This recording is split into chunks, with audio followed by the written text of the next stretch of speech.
तुमचं नाव सांगा स्वाती नंदकुमार रुमाले. जरा मोठ्यानं.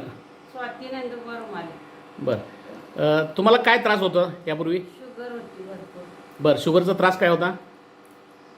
काय वाढायची जास्त. मग काम करताना अशक्तपणा, विकनेस? यायचा. बरं. अशक्तपणा यायचा. मग यापूर्वी औषधं काय घेतली? घेतली होती, भरपूर घेतली. किती शुगर होती? 450, 400. आणि जेवणाच्या अगोदर? 250, 300 व्हायची. बरं. मग आता इन्सुलिन घेता की गोळ्या घेता? दोन्ही पण थोडं कमी केले डॉक्टरने. आत्ता इन्सुलिन पूर्वी किती होतं? 20च आहे. कमी 20 युनिट. केलं नाही. बरं. म्हणजे एक टाईम का 2 टाईम? एक टाइम. एक टाइम? होतं. बरं. पण एक टाइम. म्हणजे पूर्वी 3 टाईम घेत होता.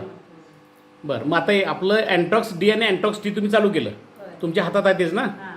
अँटॉक्स डी आणि अँटॉक्स टी. मग हे चालू केल्यापासून काय फरक पडला? एकदम कमी आली. जेवणाच्या अगोदरची 90 आहे आता आणि जेवणानंतरची 190 आहे. 190 आहे. म्हणजे यापूर्वी जी होती ती जेवणाच्या आधी 250 होती होय. आणि जेवणाच्या नंतर 450 होती आणि ती आत्ता 90 आहे जेवणाच्या अगोदर होय. आणि जेवणानंतर 160 आहे. 190. 190 आहे.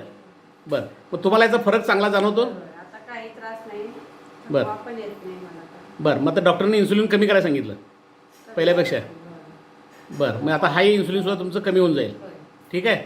म्हणजे औषधापासून तुम्ही समाधानी आहात? आहे. एकच महिना झाला. हे आता दुसरा महिना औषध. बरं. रुमाल साहेब, तुम्हाला काय सांगता येईल? औषध चांगलं आहे, कसं वाटतं तुम्हाला? एकदम बेस्ट आहे. सगळीकडे प्रयत्न केले, सगळ्या दवाखान्यावर सगळ्या डॉक्टरला भेटलो. बरं. काय कमी झालं नव्हतं, पण आता अगदी व्यवस्थित आहे. अँटोडी आणि अँटोस्टिक घेतल्यापासून हां. पूर्ण कवर आलं.